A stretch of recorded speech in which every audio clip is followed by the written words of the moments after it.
Hey y'all, welcome to Behind the Carnival Barkers. An irreverent behind-the-scenes podcast that interviews the craftspeople who make unscripted television. Hosted by me, Amy Peters, who is a New York-based Emmy Award-winning editor and producer of nonfiction content. Irrational Mathematical Constants of TV with Oren Sarch, Season 1, Episode 4. This show is supported by KizzleKit. Make your party a hit with KizzleKit. Please shop for your fancy lifestyle accessories at KizzleKit.com. That's www.kizzlekit.com. I met up with video editor Oren Sarch in Central Park, where we chatted about his stint working on iconic indie films like Pi to navigating the fast-paced world of reality TV and commercials. Not only am I a super fan of his work, Oren's the kind of guy who collects Christmas presents for needy kids during the holidays. So I figured that his candid insights into the challenges of paying the bills and tackling the relentless demands of TV production would hit home. Yeah, that's good. Taped in Central Park, New York City. Thanks for hanging out. Is my hair okay? Yeah, it's great. All right. You edited my favorite movie, one of them, if not two. You did Requiem also? I worked on Requiem. I didn't edit the whole thing, but I did some work on it. And hilariously, I met that main actor years later at ABC, so you guys get around. He started some careers. Sean Gillette. Yeah. If you could just fill me in more on how you went from there into reality after that and then into corporate. I mean, those movies aren't really the beginning of the story, I guess. For the first couple of years I was doing commercials, and I did Pi like at nights and weekends at that commercial house. And then when it came time for Requiem for the Dream, I was negotiating to do the whole full thing, but I was also having a baby at the same time they were going to go into post-production.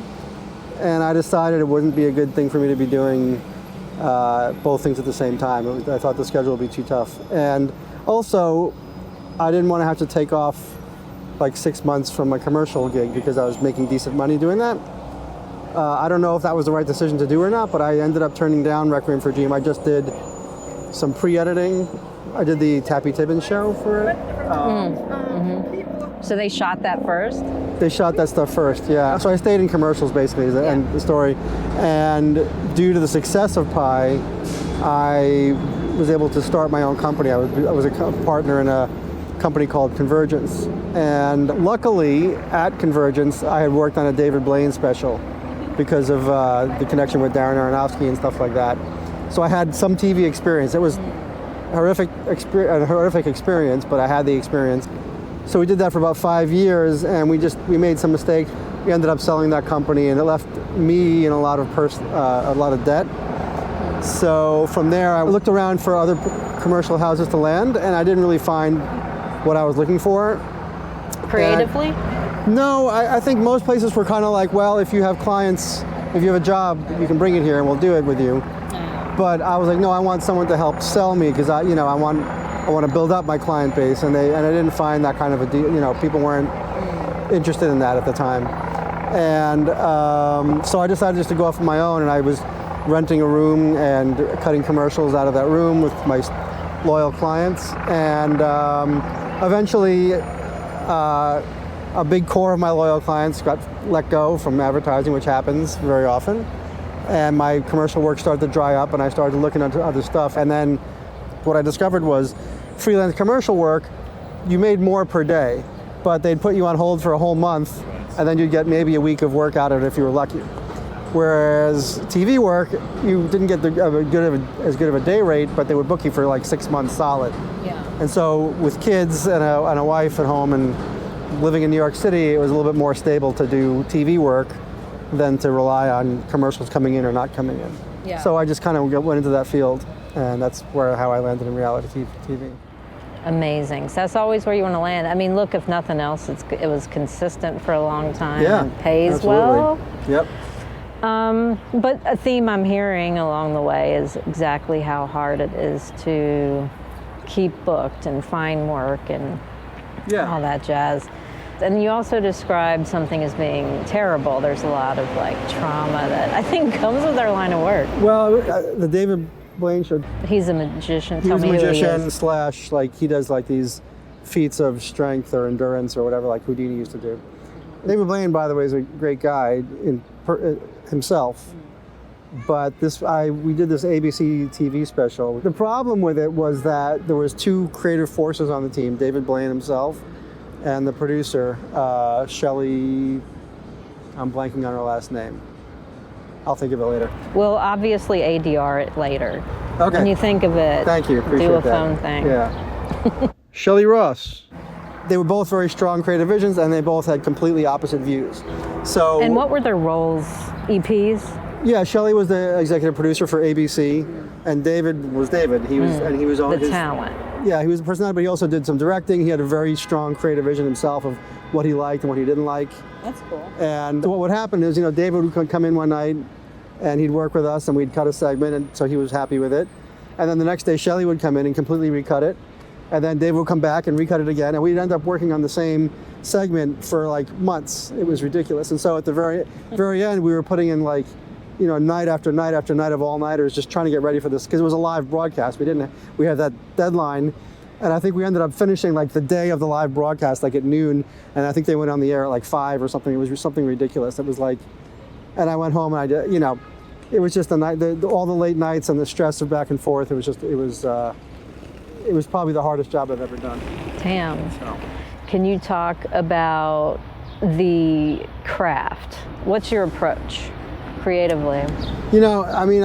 Coming from commercials, I had to kind of relearn how to edit unscripted TV, because in commercials, you get in trouble if you don't know every frame of the footage. Like I would cut a commercial and some clients would come in and they'd be like, "Oh, is there a better take?" And we'd screen it and they're like, "Well, why don't you pick that take? That's a better take. Why did you use the take you?" And they'd get it, and I'd be like, I don't know, Because I'm stupid. Yeah, it was a common joke. Like they'd always say, "Oh, is that the best take?" And we'd be like, "No, I used the third best take because I think that's, So cool. Anyway, so I think when I first started doing reality TV, I would try to watch everything and you just didn't have time for that. And I'll be honest with you, coming to TV, reality TV, as a commercial editor, I had a little bit of like ego about it. Like, I can do commercials, I can do whatever. But actually being in the thick of it, I had a real respect for reality TV editors, because it's a really difficult job. You have to kind of know what you want, find it quickly, jam it in, and not think twice and keep going. And I'm kind of always second guessing myself. It was not a good match at first, and I'm still not the fastest reality TV editor you'll find. There's a lot of, I'm sure you're much better, and there's many other editors who have just blown me away as far as speed and just getting the thing done. I took a certain amount of pride in the quality and creativity of what I did, but I found that wasn't as important as just getting the thing done and getting it out. In most cases, not all cases, but most cases. Yeah. I'd be given a string out of like roughly how the script goes, and I think my first thing would be just to go through it and clean that up, because a lot of times they'd cut, but they call it frankenbiting, like they cut things together to make a new sentence, and they really didn't care if it sounded great. I always cared, and it always bothered me when I would watch TV with my wife and I would hear bad edits, and I'd be like, why didn't they clean that up?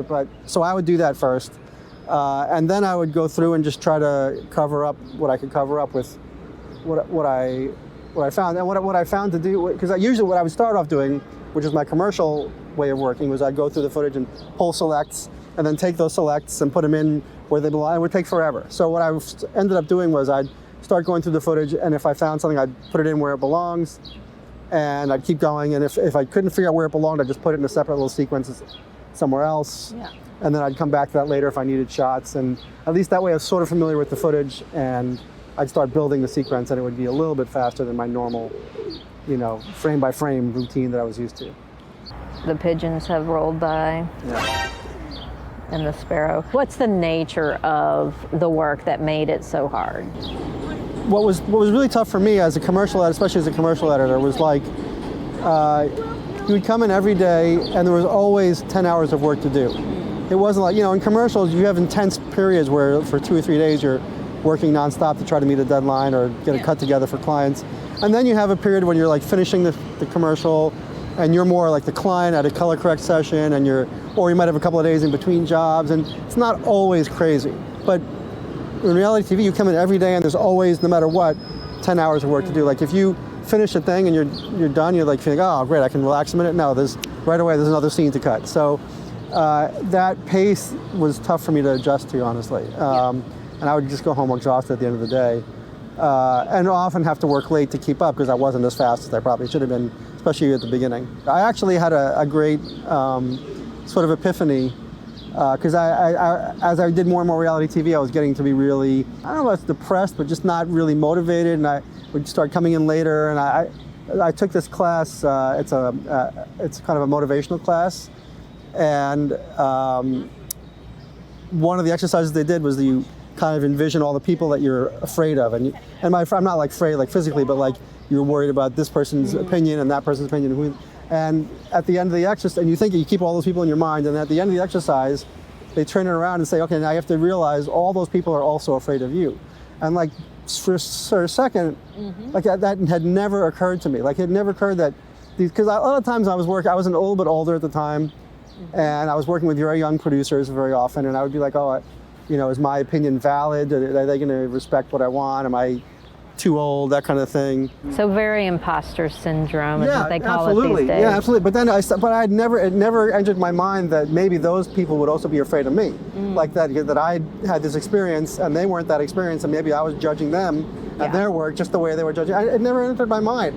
And it's like completely turned around how I walked into an edit room after that, because suddenly I was like, oh, all right, we're in this together. We're both we're both have these fears, and let's just get this done. And it really helped me confidence-wise with my editing at that point, which is weird because I had this background. I felt pretty good about my skills, but yet in TV I was always feeling a little behind the 8 ball. So the other thing that's kind of grueling is what I found was most reality TV producers didn't really care that much about the craft that I liked, like the things that I thought were important. Like getting the music right, having it hit at a certain time, getting just the shots exactly right, and having things, have a certain rhythm to things. They just wanted it cut and down and out, and they didn't really care about that stuff. But they cared about schedule and cost and bottom line and just getting it done. They almost just want it done so they can even see what it's about. They haven't gotten that far ahead in their producer minds. Yeah, and then I would get comments like, this section isn't working, or I don't like the music here. And I'd be like, all right, you don't like the music, so do you want me to try new age? Do you want me to try classical? Like what is it that you don't like? You'd have to try to read people's minds. And I did work. There are definitely exceptions to these categories. Like I worked with an amazing producer, Eric Klein, over at when I was working on Chopped, and he was a former editor, and he'd give me time-coded notes, and when he had a note, he'd give me suggestions. They're like, this is not working, but maybe try cutting to this shot first and put this shot second, and it was great because he would give great notes. You don't want them to be too prescriptive either. Right, you want to be able to solve. My advertising clients used to always tell their clients, tell me what's wrong, don't tell me how to solve it. Yes. But within that, you also want a little bit of detail why, like something like this is not working doesn't help me. Because if you tell me, oh, this is not working, it doesn't make me feel sad enough, or I'm not feeling, like it has to be a little more tense, build up more excitement. That I can kind of figure out how to make that work. Right, because you would go ahead and change the music even though you disagree, but then actually fix the emotional problem or whatever they missed with the edit or the pacing or the shot. Right, and very often what they didn't like wasn't necessarily that. It wasn't that the music was bad. It was that, you're right. The way the thing lined up didn't work, or I used the music for too long, or it was too loud. You know what I mean? What I definitely learned is that nobody ever got fired for making the music too soft. My editor mentors used to tell me in the days of film, when they'd have a client come into a screen to cut, they would purposely cut a scene in upside down because you could just flip the film over and you'd splice it in upside down, and they'd purposely put it in there and then like the art director would be like, oh, that's upside down, and you'd be like, oh, thank you. thanks for, and they feel like they did their job, and it would make the rest of the process go much easier. Yeah, there's lots of gaslighting that goes on. Yeah, this is another thing. All my tricks from commercials didn't always work in reality. Like in commercials, I found if I gave my clients 2 versions of a cut, they would pick A or B. Yeah. If I gave them one version, then they start picking it apart and be like, this scene, I'm not sure about that scene, that scene. But if I gave them 2 versions, they'd be like, let's go with B. And then they made the choice, and it was done. And I was, and then maybe it was a little bit of tweaking, but I was 90% there. That's a good trick. But you can't do that in reality TV because it takes so long. It's like a half hour, an hour show. You can't make an extra. Like sometimes I wanted to try, what would it be like if I cut this a whole different way? And you just don't have the time to do that. There's no time to think. Well, you spoke to parenting with how hard it is, the hours, how you find the emotional space, but also the physical time. Is your wife in television? No, she's not. Okay, good. I think that helps. And I think what was very helpful was that when my kids were very young, she was around a lot, and I think that was a huge benefit to my kids because I was around as much as I could be. I had a lot more flexibility as a commercial editor. With reality TV, I'd leave early. Maybe I'd take them to school in the morning, or be there at least when they went out to school. And then very often I wouldn't see them again until the next day because I'd get home 8, 9 o'clock at night, 10 o'clock at night. And I'd fall asleep with my kid when I came home. Well, yeah, I was going to say that. That's the story I remember from the David Blaine is that I was working nonstop around the clock. And there's one night where I'm like, look, I'm just going home tonight. And I went home in time to say goodnight to my kids, and I went to read them a story. And I opened the book up, and I literally I tried to read one page, and I'd fall asleep by the end of the page. And then I'd wake up, and I'd be, oh, sorry, let me try again. And I tried to read that one page like 3 times. I could not get to the end of the page without falling asleep. Yeah. And I was like, sorry. I was like, dude, I'm sorry. I can't read your story tonight. I guess got to go to sleep. And, that's pretty bad. When you can't read a children's book, I couldn't get to the end of the one page. It was tough. But... yeah, so, but on the flip side, though, I was able to bring up a family in New York City. My kids both grew up and went to school in New York City, in Manhattan. Maybe if I had been a Wall Street banker or a lawyer or a doctor, maybe I could have done that. But, I feel like this was a career on the positive side. It let me do something that I enjoyed doing. For the most part, I enjoyed doing it. And it gave me a lot of it allowed me to have a bunch of experiences that I probably wouldn't have had otherwise. So in that way, I'm definitely grateful for it, How old are your kids these days? My older son is 26, just turned 26. He's going to be aging out of my insurance at the end of the month. And my younger son is 23. Wow. Mine's 13. Yeah, only have it goes fast. Yeah. I am actually glad that the pandemic brought me home for his tween years because I feel like that's such a delicate time. And that was another hard lesson to learn too. As a commercial editor, sometimes there'd be weeks or sometimes months between jobs. And you'd start to panic and stuff like that, get stressed out that you're not going to work again ever. And I had to learn to actually enjoy that time and spend time with my family and my kids, and because inevitably something comes in and suddenly you're crazy busy again. So it's kind of a life lesson. Enjoy the time off if you can. It's hard to do when you're not working, but you got to enjoy it because pretty soon you won't have it. I know, because even when you're working, looking for work as a freelancer is a full-time job. Yeah. Emailing all the people, getting back. Yeah. Can you walk me through what your COVID experience was and how you kind of made it? We met on a show. Yeah, right? I had heard your COVID? name around. I think we belonged to a similar online group and stuff So like that. talk to me about what you went through during that era and the strikes. Like, did you keep working? Well, yeah, I remember a couple of things about it. I remember being in a meeting, I guess that must have been like March 9th or 10th before that, and they were talking about this possibility of COVID coming in and what we would do. And one of the editors was really upset. He was like, why haven't we been talking about this before? Why have we made arrangements? And he was and I was like, what is this so stressed out about? It's like the flu, who cares, But then like 2 days later, I think they shut down the NBA. And that was like, oh wow, this is big. When I did that, I was like, okay, this is a problem. And so like the next day, I transferred everything to hard drives and we went home and we worked from remotely for pretty much the rest of the time.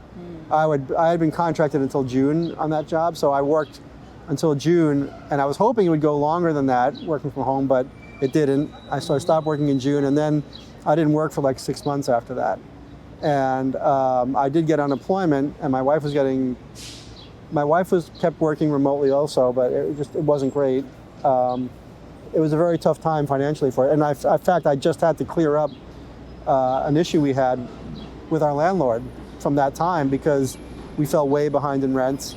And he was supposed to get some sort of money from COVID, and I don't know, maybe I missed, for whatever reason, they never got that money. And so I just applied for a mortgage. I had to clear that whole thing up because it was a big problem. But 6 months is probably the longest I'd been out of work since I was like 12, because I'd always been working. You know, I had a newspaper route when I was 12, and so being out of work that long, I mean, on one level it was really nice because I got to hang out with my family. My one son was home. My other son was stuck in college in Michigan. So in a lot of ways it was really nice, and you know, financially it was very tough. And so what was your cope? Like, I'm a busybody. I need to keep doing something. That's what this is all about. Yeah, well, we did a lot of cooking. Yeah. I remember one time we went to go get bagels one morning, and the bagel store had been closed down. So we went home and we made bagels at home for the first time, and it was interesting. I definitely played a lot more piano. What's your deal with music? I've always played piano and keyboards and things like that, and I've played in various bands and things like that through the years. So you're a professional musician also? Well, I wouldn't call myself a professional musician because I think I would die if I had to survive on what I make playing music. But what happened was my wife, she's a teacher, and she wasn't able to work for a while. And so without her income, it was very tough for us to make ends meet. And simultaneously, I was home a lot of the time taking care of her. And I was going a little stir crazy with both of those things.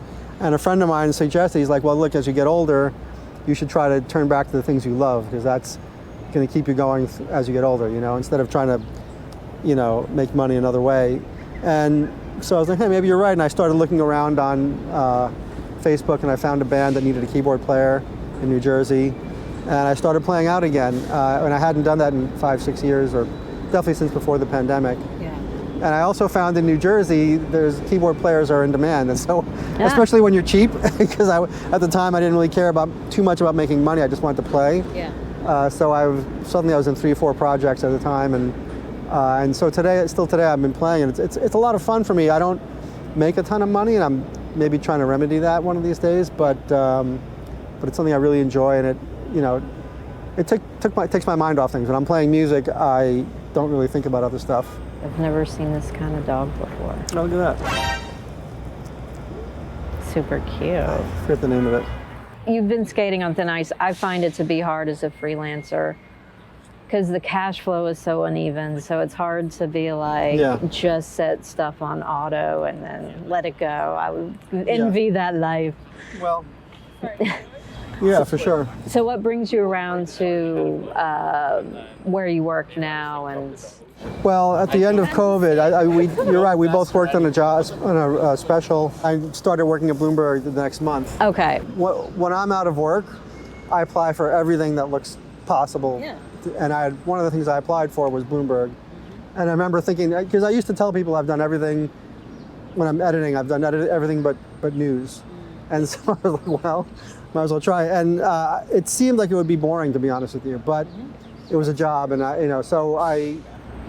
finance it's not boring. I don't think. And stories. honestly, creatively, yeah, exactly. It's storytelling. So I interviewed for a job, and now since the last 4 years or so, I've been working on promos, which brings me back to my commercial roots. So it's kind of nice. The great thing about Bloomberg, and the reason I wanted to be on staff there, is benefits. You cannot, as a freelancer, it's almost impossible to get good benefits. Yeah. Even if you get like the most expensive one, the benefits are still terrible. So Bloomberg has good benefits, and they pay for it, and so that's huge.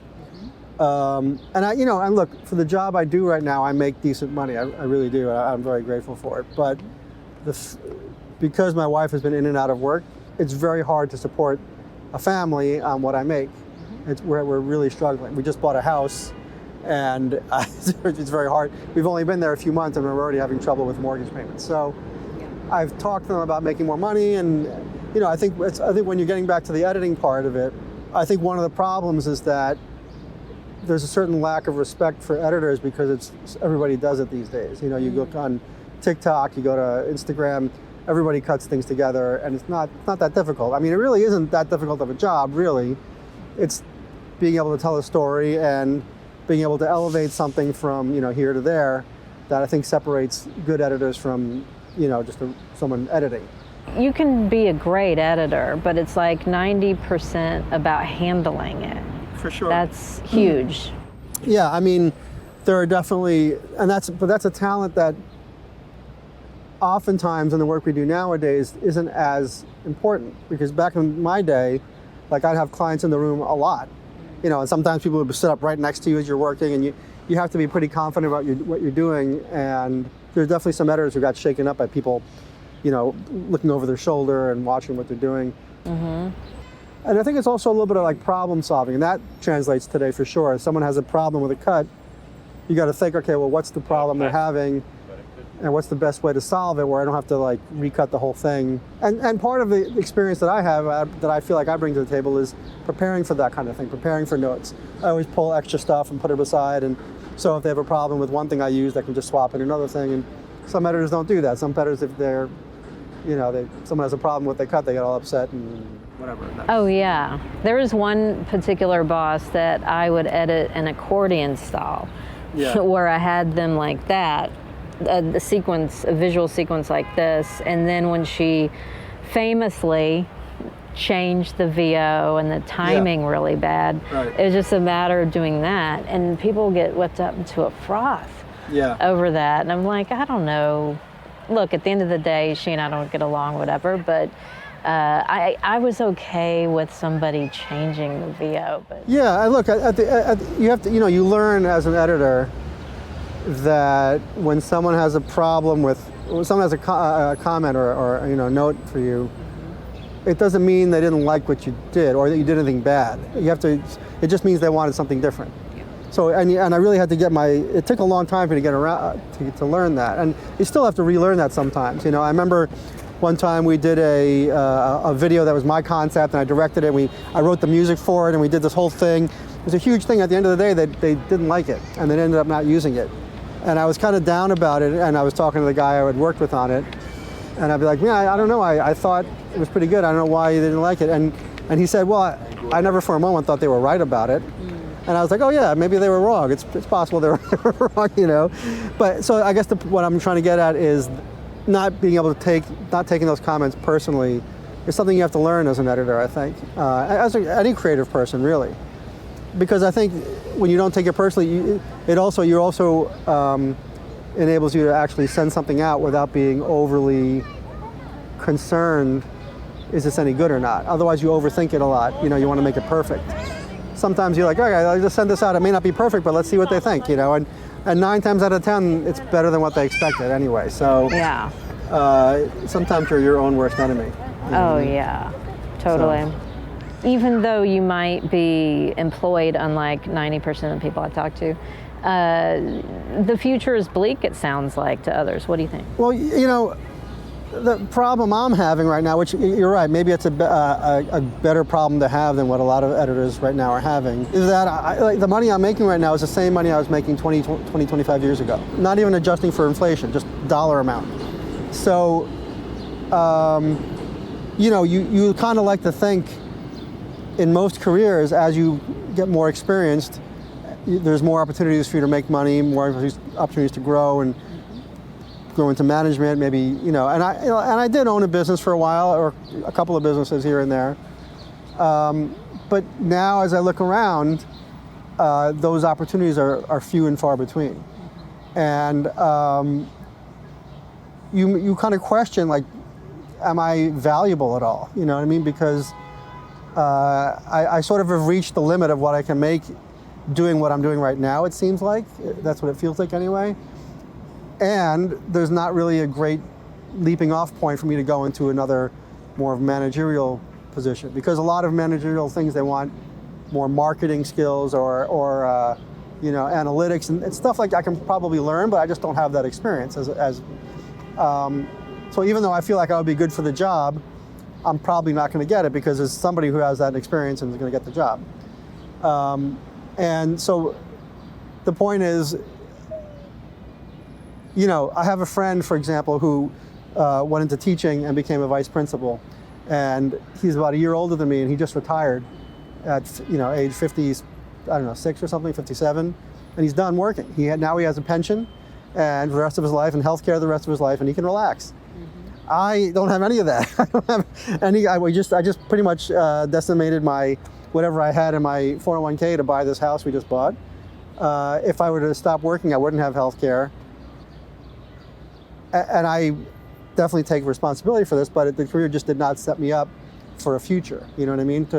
Okay, after you become a top editor, you can go on to become X or Y or Z. You know, people do it. People become directors or writers, or they move into other roles or managers. But most editors I know go into other careers. They sell real estate or I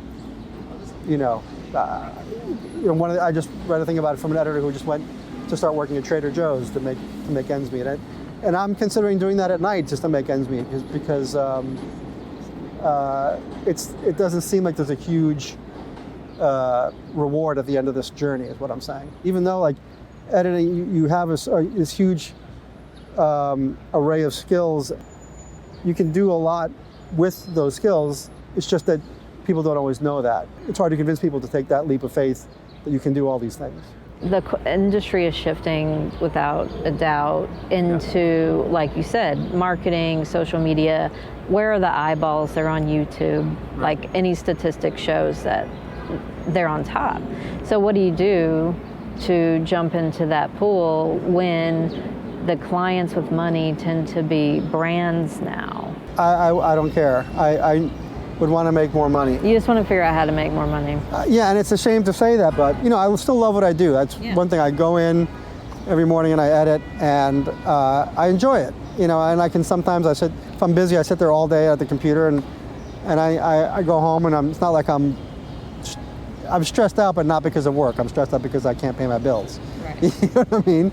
But I still love what I do, and so that's nice. But at this point, if I were to get, you know, a job, it's more of in management or something where I could actually, you know, I applied for a job that I thought I was very qualified for, and it paid like, I don't know, 2 or 3 times what I'm making now. And if I could get a job like that, I feel like, wow, it would be such a relief on one level to not have to worry about money all the time, you know? It's just crazy. So your pivot or retooling into this job is more about, do you think edit jobs are going away versus you just need to make more money and editors don't make it? I don't know if they're going away. I do think that, you know, as a proliferation of AI becomes greater,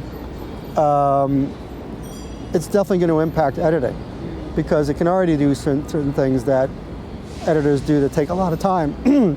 So, you know, it'll definitely make an editor more productive. You're probably going to need someone to go over things and make sure it's good, at least at the beginning. But it'll also, because it'll make them more productive, it'll also mean you'll need less of them. Yeah. So yeah, I do see it as a problem in the future. My son wants to become a writer, and I worry that that's going to be an actual job in the future. Everything might be done by AI. Who knows? You know, with maybe one person overseeing and making sure that the story makes sense. Or yeah, I don't know. You know what I mean? I'm hoping that creativity is something that is somewhat uniquely human, but I don't know. I mean, it's pretty good right now. It does pretty good. A friend of mine just created a whole trailer using AI to generate images, footage. And it's not bad. It's not great, but it's not bad. And it's only going to get better. And it's only going to get better, exactly. So I don't know that AI will make me and my skill set go away as an editor, but I will say it empowers me to do this sort of thing and produce transcripts, cut down summaries of court documents. Yeah. I couldn't do all of those things without AI, so it has its merits. I don't Absolutely. And believe me, I'm not saying it's a bad thing necessarily. It just means I don't know where this is going to go as far as human careers, because a lot of them are going to be replaced by this stuff. You know, you would like to think that, okay, well, that'll mean that people have more free time Maybe there'll be like basic income where you get paid just to be a citizen. Maybe people get more into music and art and things that AI doesn't do as well. But we've been fed that line for years. We were fed that line with the Industrial Revolution that, oh, well, pretty soon people won't have to work 9-hour, 8-hour days. They'll be like 4-hour days because of productivity. Didn't happen. We were working harder, and just fewer people were doing it. I don't know. Yeah, totally. I think anybody who is trying to do it is, it's just slow going. We all kind of stopped getting the calls and the work as often. I feel underemployed, and it was fast. It was like within a couple years. Yeah, and I don't know exactly what happened. It feels like, I think it was a sequence of events. Yeah, and I do think they're doing less reality TV, I think. But there's a huge explosion in content, I feel like. It's like, in a lot of ways, it's TV's golden age. So who's doing all this stuff, you know what I mean? For the most part, there's not a lot of attention paid to it. I think Trump drew attention to it recently where he said he was going to do something, but like most things, it was kind of not an actual executable thing that addressed the problem. Yeah, well, I was happy to hear he said something about tariffing films produced out of the United States, which, great, that maybe like give people incentive to produce more things in the United States, but I just don't in practice see how that's going to work. How do you, how would you even know, number one, if they're outsourcing stuff, and number two, if there's someone shooting in another country, very often it's for cost reasons, but sometimes it's because it has to be shot in this country. They're shooting James Bond and it has to be done in London, or you know what I mean? So I just don't know how you, and I also don't know how you police that, or even how do you determine like what part of the budget. I just don't understand how it works. And maybe someone has a plan, but I sort of doubt it. Yeah. We'll see, and whatever it is, it'll take an act of Congress to actually implement something that helps us. Yeah. Maybe the next gen or something. It's funny because I just today saw a Facebook memory of when I was I gotten hired to do a video workshop at a corporate retreat, and they flew me out to Utah, and I stayed in this luxury resort for the weekends, and my post was like, sometimes this career has its benefits, kind of things. But so my point is, this career has really given me opportunities that I probably would never have had. I've met people, that I've never would have met. I've had experiences that I've never would have had. I'd stayed in hotels that I probably would never have stayed in if I hadn't had this career. So I'm grateful for a lot of it. But, you get to a point where, now what do I do? What's the next step? And I think that's the problem now, is where do you go from here? And do people actually respect what you do? And very often they don't. They don't notice that sort of thing anymore. Yeah, it's not important to a lot of people. Thank you very much for your time. Yeah, no high problem. Five. We'll figure it out. That was a terrible high five. Do one more. Okay. There we go. Sound effect and all. Nice. The path of a video editor, especially in the city, is anything but linear and definitely without a viable retirement plan. Oren's insights on how he overcame his imposter syndrome and how he learned to not take notes personally were relatable. It just goes to show that even in the most demanding careers, it's good to stay grounded, find a way to spend time with family, and maybe even be a keyboard player in a New Jersey band. We'd like to thank Oren for leaving work on time to chat with me. You can watch his movie Pie on the internet and see his credit lists at linkedin.com/in/orensinfo. That's ORENSINFO. Music in this episode is provided by DJ Williams, whose work you can find on YouTube at DJW Music, also linked in the show notes. Post-production services are provided by Audio Photosynthesis. We'd like to thank our sponsor, Kizzlekit. To shop for your very own lifestyle accessories, go to www.kizzlekit.com. That's KIZZLEKIT.com. Next week on Behind the Carnival Barkers, we zoom into producer and mother Jen Heck's home office to discuss what artificial intelligence brings to our craft. Please follow us on social media for the schedule, upcoming guests, and other programming notes and updates. sign up for our newsletter at carnivalbarkers.substack.com. And please, please, please hit that like button if you enjoyed the conversation.